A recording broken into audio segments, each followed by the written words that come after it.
Monsieur le sénateur, président du mouvement de libération du Congo, Madame la secrétaire générale, Monsieur le secrétaire général adjoint, Monsieur le président interfédéral, chers confrères, je vous souhaite tous la bienvenue dans cette salle.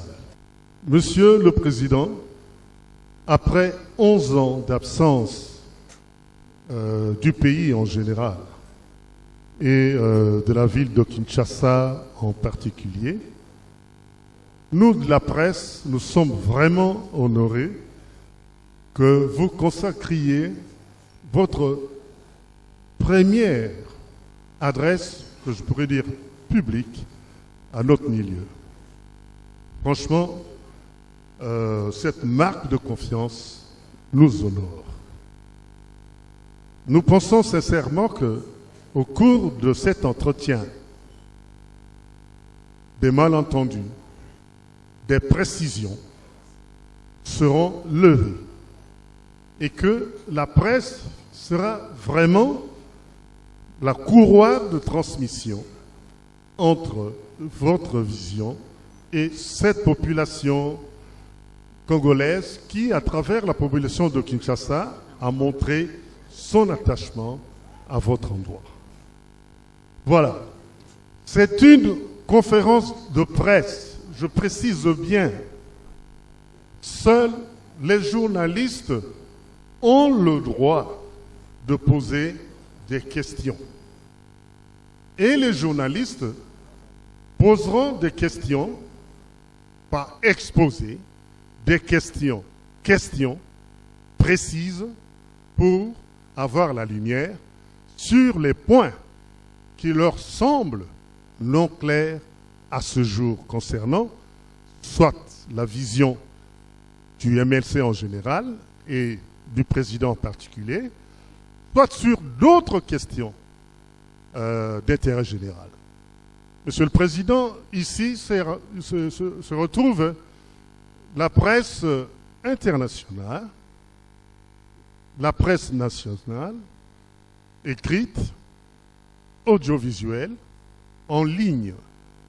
Ils sont donc en mesure de relayer de manière parfaitement correcte ce que vous allez dire.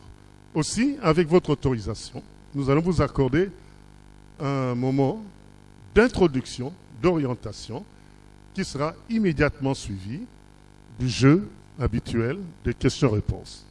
Monsieur le Président, je vous donne la parole, avec votre autorisation. Tout d'abord, je voudrais m'excuser pour ce léger retard. J'avais également d'autres contraintes également où je devais me présenter avec des rendez-vous. Mais je voulais simplement vous dire que depuis mon retour ici mercredi, je salue l'ensemble de la population pour l'accueil et remercie surtout l'accueil qu'ils ont bien voulu m'accorder avec ma famille. Je voudrais dire que c'était pour moi un moment mémorable, je ne pourrais jamais oublier. Hier, comme vous avez appris, j'ai effectué mon devoir politique, civique, de m'inscrire d'abord pour obtenir ma carte d'électeur et déposer tous les documents en tant que candidat à l'élection présidentielle. Et je me prépare à aller, bien sûr, comme vous savez aussi, j'ai perdu mon père lorsque j'étais à La Haye. Je n'ai pas pu voir où on l'a enterré. Je compte demain partir à Gemena pour pouvoir me recueillir donc sur sa tombe. Voilà mon programme, voilà pourquoi je suis ici et je suis à votre écoute.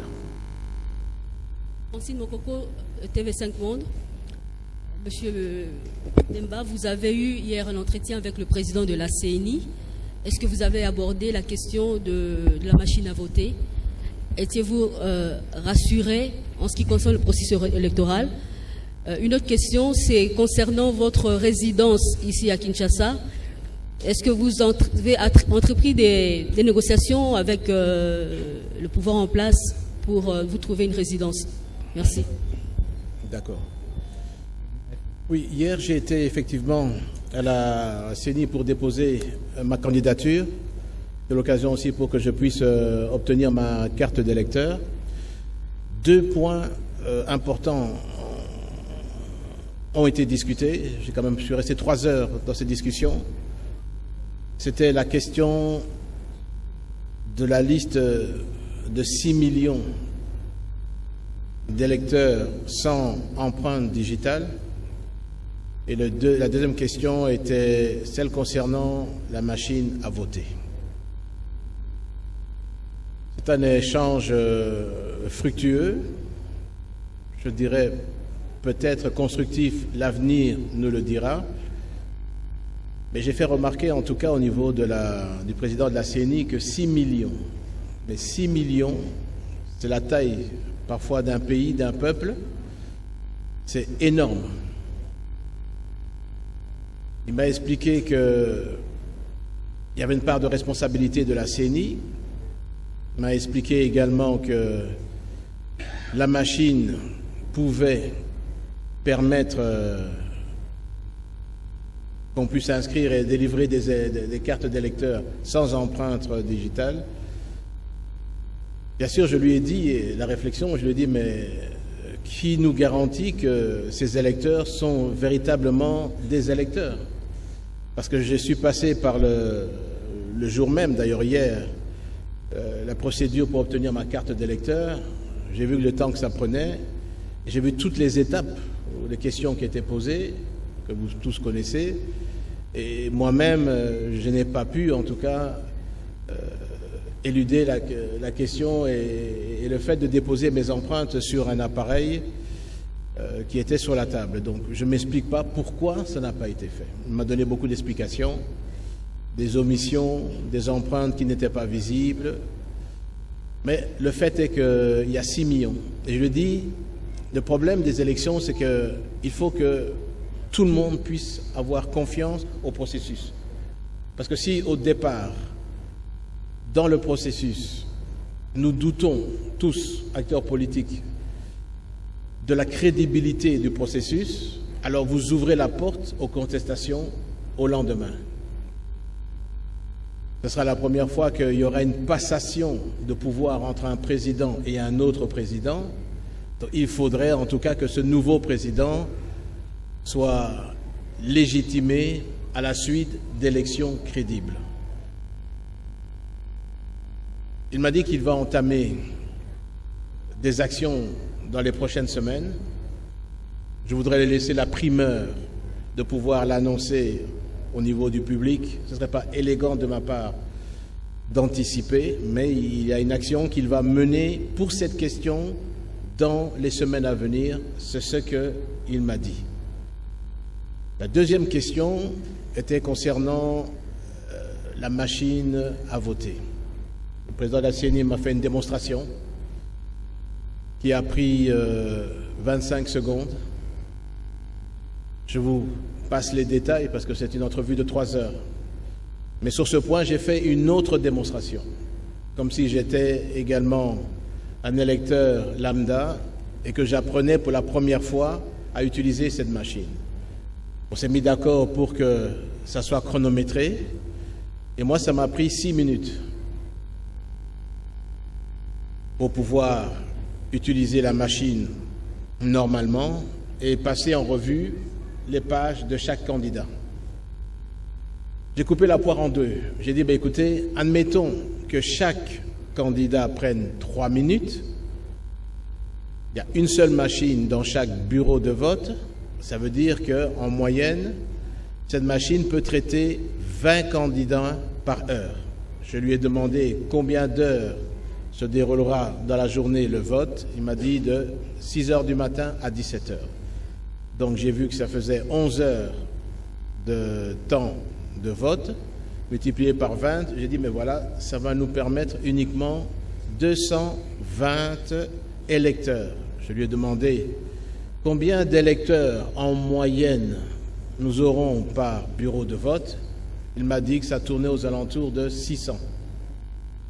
Alors là, je lui ai dit, ça va poser un problème parce qu'il n'y aura qu'en moyenne 200 personnes qui pourront voter sur 600 personnes qui seront dans la file. Je lui ai dit, est-ce que vous ne voyez pas que ça va faire un problème?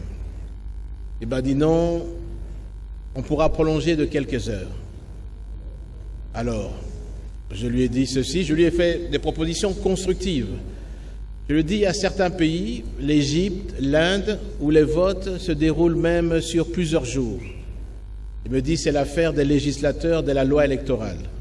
Je lui ai dit alors, il faut contacter le législateur, l'Assemblée nationale, le Sénat, expliquer le problème qui est posé et qui est réel. Cette machine ne permettra pas que tout, selon mon avis, mon opinion, qui n'est pas la sienne, je le dis, mais je lui ai démontré que pour tourner les pages et voir sur l'écran 30 candidats défiler à la fois, il y avait une 50aine de pages, je dis, ça prend du temps. Il y a un temps incompressible. Si vous voulez laisser quelqu'un choisir librement son candidat, ça va prendre du temps. Moi, ça a pris 6 minutes. Et j'ai été vraiment d'une manière assez rapide. Donc voilà un peu sur les points sur lesquels nous avons discuté. Il n'a pas refusé l'idée de demander aux législateurs de pouvoir retourner et lui permettre aux électeurs de voter sur 2-3 jours.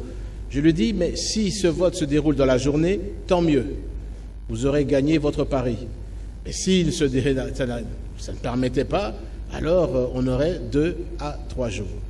Je lui ai parlé aussi de la fiabilité de cet appareil, les possibilités de cet appareil.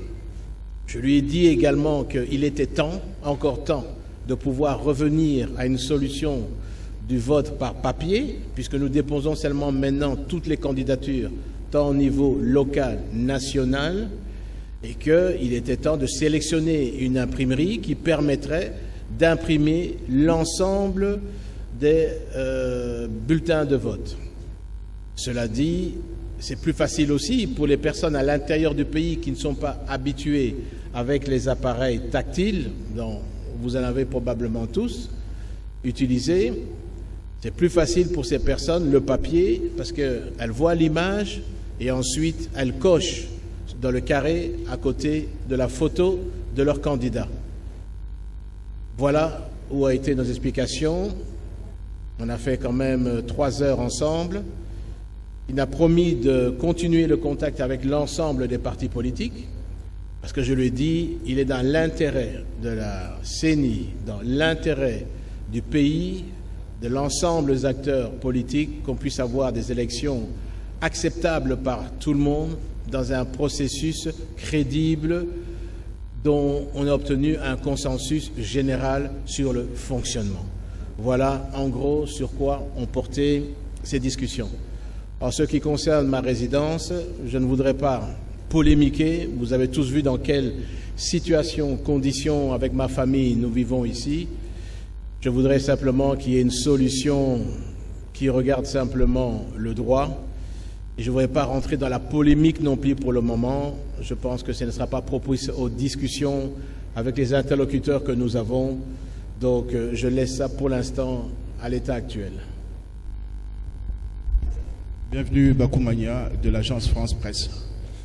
Monsieur Jean-Pierre Bemba, avez-vous eu des contacts directs ou indirects avec le président Kabila les 11 dernières années? Et en deuxième lieu, dans quelles conditions l'opposition peut-elle remporter les élections le 23 décembre?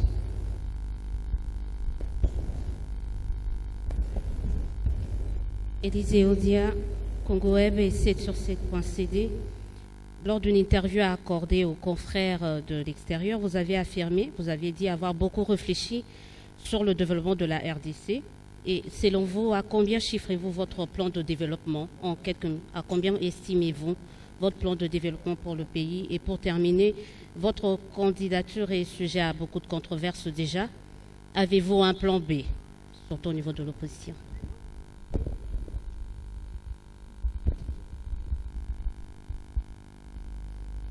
Merci beaucoup, Rachel Kitita. vous-même, vous insistez sur l'unité de l'opposition, mais par quoi et par quel mécanisme doit-elle passer? Est-ce que depuis votre arrivée à Kinshasa, vous avez eu des contacts avec certains leaders de l'opposition? Si oui, lesquels? Sinon, quand comptez-vous le faire exactement? Ensuite, vous avez suivi l'évolution de la RDC depuis ces 10 dernières années, passées à la CPI.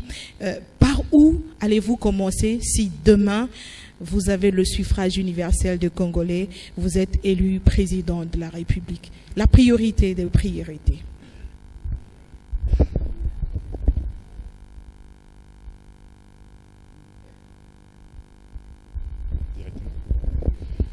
Jacques Kini pour actualité.cd et je vais demander, vous avez passé 10 ans à la CPI et pendant ces années, votre parti s'est vidé de la plupart de ce haut cadre. Quel était votre sentiment pendant tout ce moment? La deuxième question, c'est que vous êtes revenu et vous avez suivi beaucoup de restrictions. Justement, vous venez de parler de votre habitation, mais on vous sent calme et serein malgré cela. Jean-Pierre Bemba s'est transformé? Merci. Voilà. Je vais peut-être déjà répondre aux questions ici.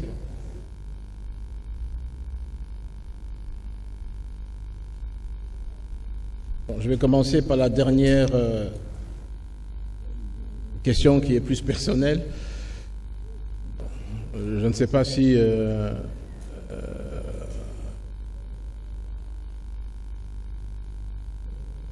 face à cette situation, comment fallait-il réagir? Mais j'ai toujours gardé mon calme dans toutes circonstances.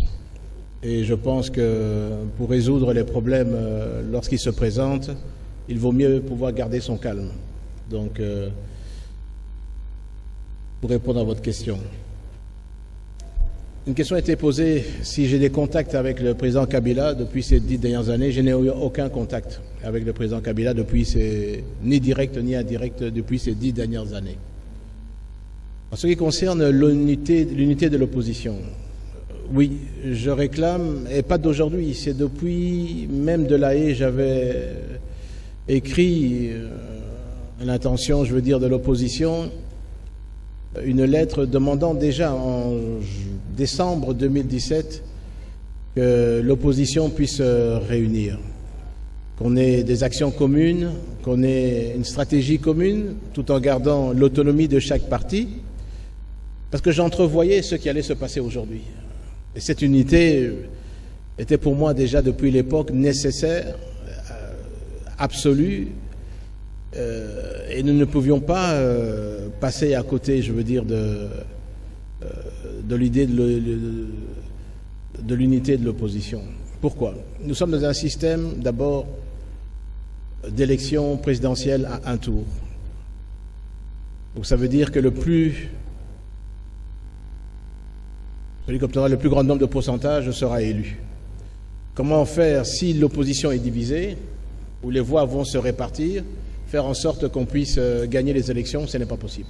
Je crois d'abord à l'opposition. Je pense que l'opposition doit demain gérer ce pays, parce que je pense que l'opposition, avec les cadres de l'opposition, nous pouvons arriver à présenter une autre forme de gouvernance, de gestion dans ce pays. En tout cas, en ce qui me concerne, j'ai longuement réfléchi sur ce pays et sur le devenir de ce pays.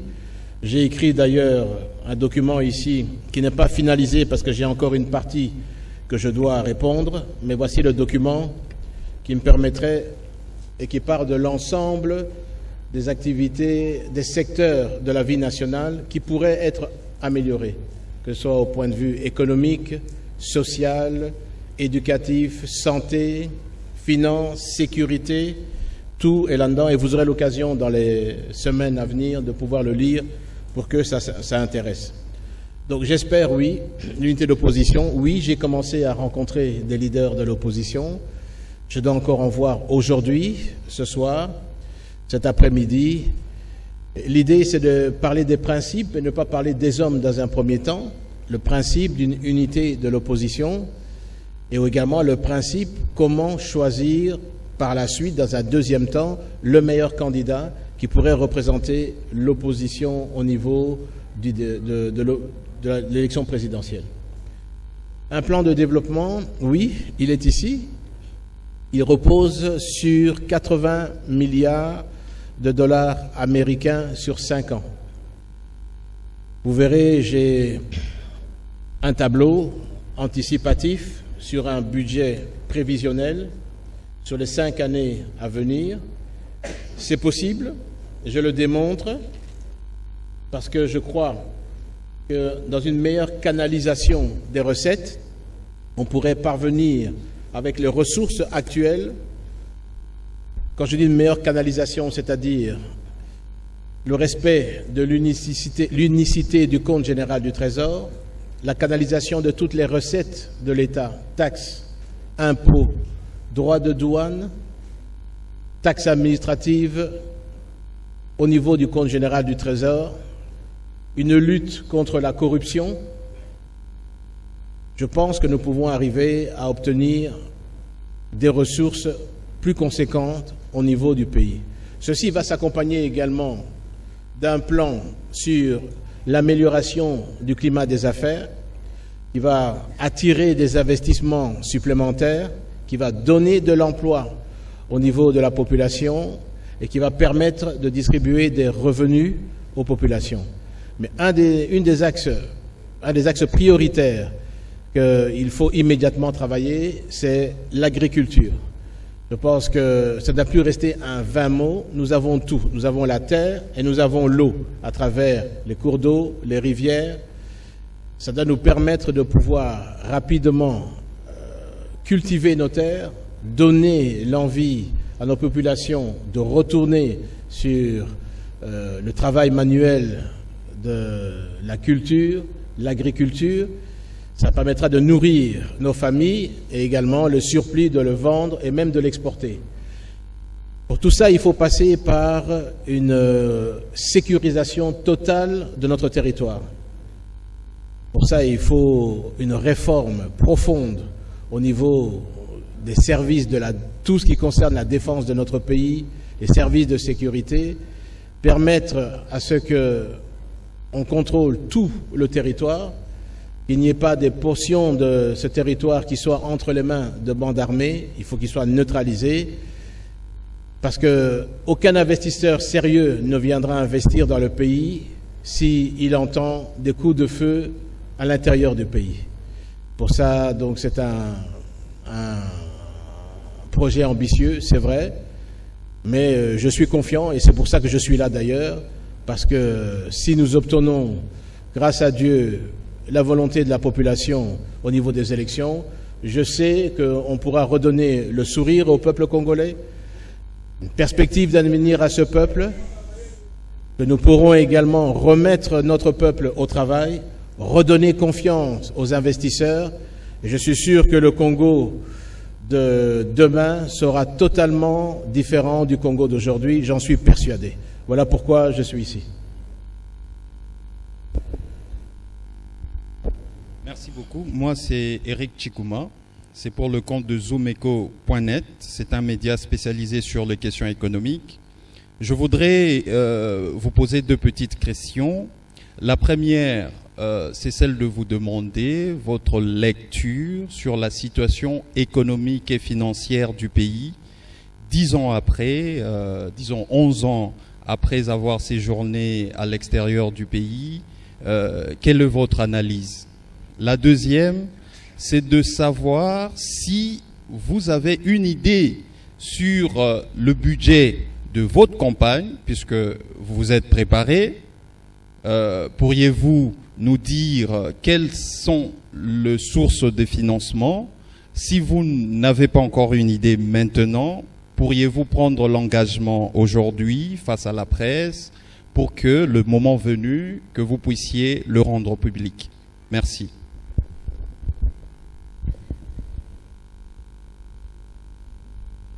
Bonjour Président et bon retour chez vous. Ici, j'interviens avec ma casquette de journaliste. Ma question est très simple. Je voudrais juste avoir votre aperçu de la situation qui sévit en ce moment à l'est du pays et plus précisément ce qui se passe en Ituri où vous avez été l'un des grands acteurs au niveau de la pacification dans les années précédentes. Merci. Bonjour, Florence Maurice, RFI. Monsieur Bemba, j'aimerais connaître votre réaction sur la situation de Moïse Katumbi, qui est actuellement à la frontière avec la Zambie, en train de tenter de rentrer en RDC et sous la menace d'une arrestation.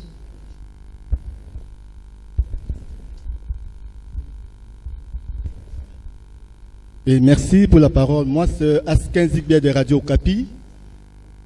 Monsieur le Président Jean-Pierre Bemba, vous savez, dans notre pays, il y a eu une mission qui a été déployée, c'est la MONUSCO. À l'époque, c'était MONUC. Aujourd'hui, c'est la MONUSCO. Vous avez, je crois, beaucoup de souvenirs sur cette mission. Aujourd'hui, quelle lecture faites-vous par rapport aux activités qu'avait menées la MONUSCO, la MONUC à l'époque, jusqu'à présent MONUSCO, et qu'aujourd'hui, on semble assister à son retrait progressivement. Votre lecture.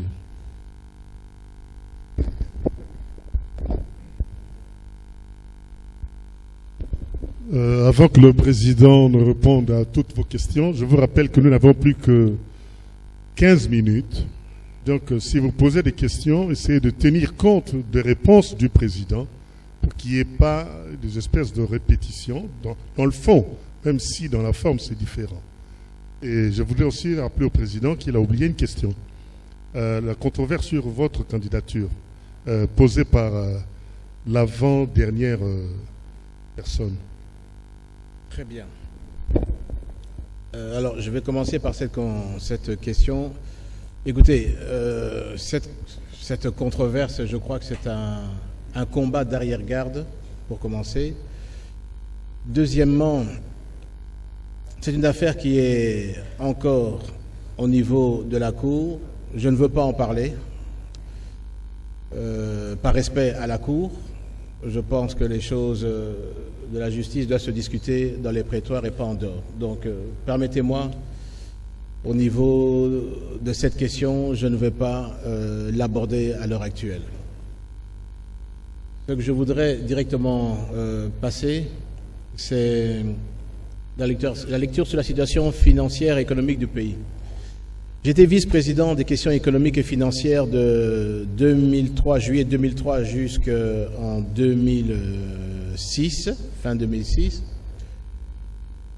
Je regarde un peu les indicateurs économiques de l'époque. Je le revois aujourd'hui, 10 ans après. Je dirais qu'ils ont régressé. J'ai laissé le dollar ici américain, je l'ai laissé, il était à 420. 420 de francs congolais pour $1 américain. C'était lorsque j'ai quitté mes fonctions en décembre 2006. Aujourd'hui, vous connaissez le taux du dollar. Il s'échange à plus de quasiment même 1600. N'est-ce pas? Combien? Oui, 1600, 1650. Donc je voulais être 1600, c'est le plus bateau. 4 fois la dévaluation. Or, nous étions parvenus à stabiliser, lorsque j'arrive le 15 juillet 2003, le taux était à 420, 425.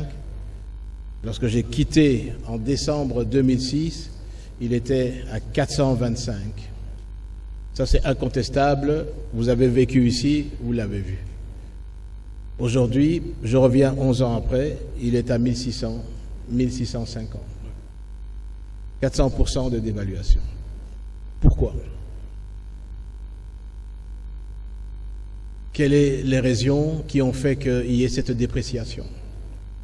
La seule conclusion, c'est simplement une offre de francs congolais sur le marché supérieure à la production, à la capacité de l'économie de pouvoir l'absorber. Et les gouvernements successifs ont laissé se déprécier la monnaie. Or, la monnaie, je veux dire, est un indicateur qui permet également de pouvoir maintenir le pouvoir d'achat. J'ai laissé, je veux dire, le budget de l'État, le dernier budget, si mes souvenirs sont bons, en 2006, était déjà à contre-valeur de 4 milliards de dollars. Parce que en 2003, nous sommes à quelques 1,8 milliard avant la réunification. À la réunification, donc 2003, le premier budget, on arrive à 2 milliards, 2 milliards et demi. Et je quitte avec en 2006 à 4 milliards. Eh bien, 11 ans après, nous sommes toujours à 4 milliards. Avec soi-disant un taux de croissance économique de 8%, 9%, qu'on nous dit.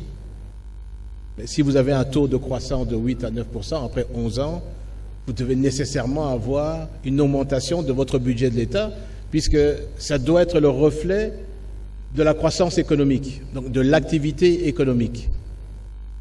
Alors, où est-ce qu'il est? Où est passé alors les résultats de cette croissance économique? Si nous avions eu une croissance de 7 à 8% annuelle, après 11 ans, notre budget devait minimum être de 10 milliards de dollars aujourd'hui. C'est ça que ça veut dire. Il ne faut pas être un expert en économie pour pouvoir le dire. Un taux de croissance doit permettre une évolution au niveau du budget de l'État. Ça veut dire qu'il n'y a pas eu de croissance. Et je dirais même plus, il y a dû avoir une décroissance. Je dirais que les 11 années des gouvernements qui se sont succédés n'ont pas répondu aux attentes de ce que la population souhaite, l'amélioration des conditions de vie de population. On nous parle, je veux dire, de exportation de matières premières.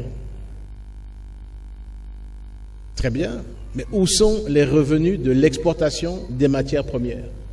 Cela se trouvait dans le budget, c'est ça qui doit permettre, puisque le taux de croissance chez nous est surtout basé sur les matières premières et la télécommunication. C'est ça qui booste le taux de croissance économique.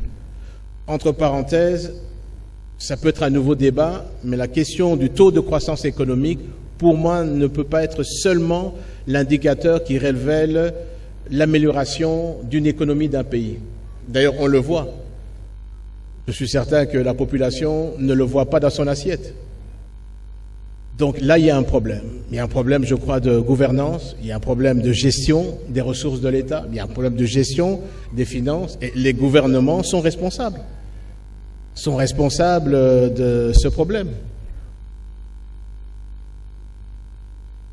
Bon, on m'a demandé le budget de la campagne électorale. Je peux vous dire que je n'ai pas encore anticipé la question, mais vous savez que sur le financement des campagnes, ce sont des dons des militants, les dons, je veux dire, de ceux qui soutiennent le parti, comme dans tout pays, et c'est comme ça que ça va se faire. Il y a eu des campagnes, je crois, de publicité, même au niveau du MLC, qui ont été faits pour permettre de récolter des fonds pour la campagne, et c'est comme ça que nous allons faire, c'est comme ça que nous allons procéder, mais je n'ai pas encore d'indication, et le moment venu, si nous avons des chiffres précis, si c'est vraiment une préoccupation pour vous, ben alors tout le monde va sortir les chiffres, n'est-ce pas?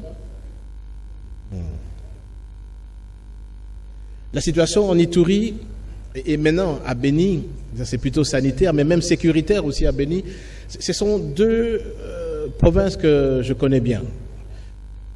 J'ai eu en 2001, mars, à être confronté à l'époque à des questions déjà de massacre entre les Emma et les Lundu. Je me suis déplacé, je suis resté là-bas sur place pendant plusieurs mois, en mars 2001, pour résoudre la question de ce conflit, le massacre entre les Emma et les Lundu. Et nous sommes parvenus à rétablir l'ordre, la sécurité, surtout la province de l'Ituri. Les Emma et les Lendu se refréquentaient, les routes étaient dégagées, Vous savez savoir qu'à l'époque, chacun restait dans sa contrée, la contrée des Emma, la contrée des Lendu, et personne n'osait même traverser d'un village à l'autre au risque d'être massacré. Toutes les routes avaient été ouvertes, sécurisées.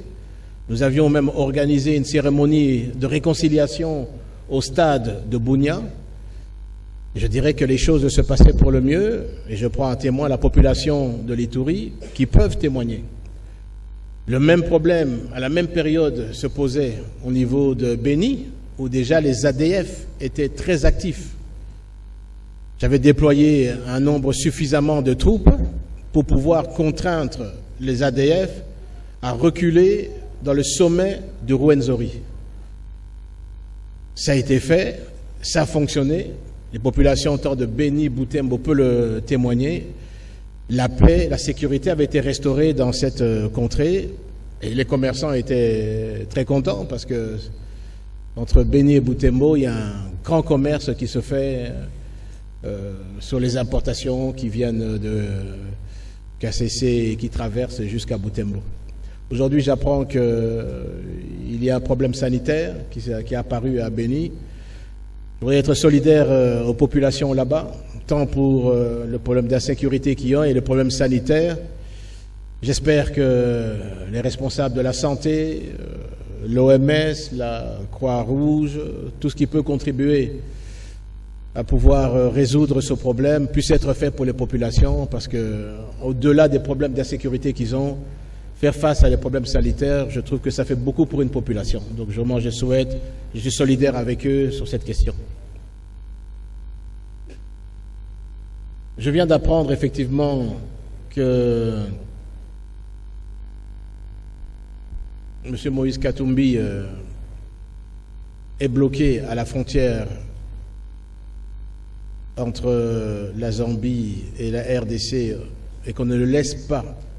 Tout ça, je parle au conditionnel parce que c'est ce qu'on m'a appris. On ne le laisse pas rentrer dans le territoire. Je voudrais vraiment dire ceci.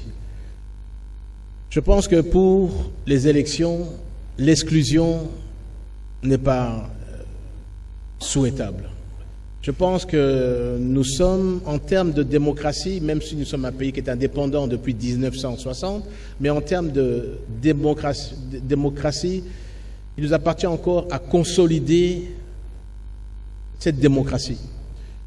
Je pense que l'unité du pays, la cohésion nationale doivent encore être renforcées dans notre pays. M. Moïse Katumbi est un acteur politique majeur dans ce pays, il a du soutien. Je pense qu'il n'est pas bon qu'on exclue des opposants, des acteurs politiques, surtout lorsque le souverain primaire est le seul à décider de qui doit être ses dirigeants. Alors moi j'en appelle, je veux dire, aux autorités du pays pour calmer le jeu, faire en sorte que ces élections qui doivent se préparer soient inclusives et qu'on trouve une solution pour que M. Katumbi puisse rentrer dans le pays et que chacun puisse participer au niveau de ces élections librement, dans la transparence, dans l'inclusivité et surtout dans le calme. Voilà ce que je peux dire, mais nous allons continuer à suivre en espérant qu'il y ait une solution favorable sur ce problème aujourd'hui. Oui, la MONUC a joué dans ce pays un rôle à l'époque très important. Moi, j'ai eu à côtoyer la MONUC lorsque nous terminions la phase de la lutte armée. Depuis 2001, la MONUC avait déployé sur tout le territoire parce que l'objectif était d'assurer la paix dans le pays, de pouvoir mettre en place des zones de démarcation pour que les conflits et que le cessez-le-feu puisse être d'application. Elle a joué un rôle important, je dois dire, dans ce cadre-là. Ensuite, elle a permis également l'encadrement au niveau du processus électoral de 2006. Et je pense que savoir que son mandat a évolué également dans la protection de la population. C'est certain qu'elle elle joue un rôle important dans ce pays. On l'a vu même au point de vue sécuritaire. Elle a eu à intervenir dans les conflits armés, que ce soit à Goma, que ce soit même à Beni, ce qui montre que l'assistance qu'elle apporte également aux forces armées est appréciable. Maintenant, les dirigeants du gouvernement doivent juger à leur niveau, est-ce que faire partir aujourd'hui la MONUSCO est vraiment une solution et est-ce que tous les Congolais seront rassurés du départ de la mission des Nations Unies? Si vous me posez la question, je dirais, à l'heure où je parle, je n'en suis pas convaincu. Encore. De leur départ. Eliezer Tambwe eza kombo nanga. Mutuna liboso mwana mboka Jean-Pierre Bemba. Tango kotala wana nazotuna question na mutu oyo aza na expérience et ya ko gérer et ya ko mema manduki et ya ko sala opposition non armée. Tango zotala opposition tozana ngolelo. Est-ce que boko bongisa contestation to boko bongisa victoire oyo ko mema biso na alternance? Deuxième question. Osololina nanga tozala kiwana boumeli tango tali elongi ya nanga omoni penza ke maponomi yango tokokende to tokokende te na mutuna mususu pona ko garantir transparence bosala ke na seni bozala représenter. Est-ce que ba délégué ya opposition ba ko jouer rôle au bozala ki kozela pona bango basala to bakota na bango kana kitungango na lingina sukisa mwana mboka Jean-Pierre Bemba toyoki kaka batiki yo mbala moko olie Kinshasa banga obo pese passeport mbangu yo mto senga ki ou bien Kinshasa yo kelio mawake mwana maya umeli mingi aya kaka bundisa biso ou bien moi kopi moko ezaki na se soki okolinga tokozonga na bemission mususu Kinshasa okuti yango ndenge nini. Merci.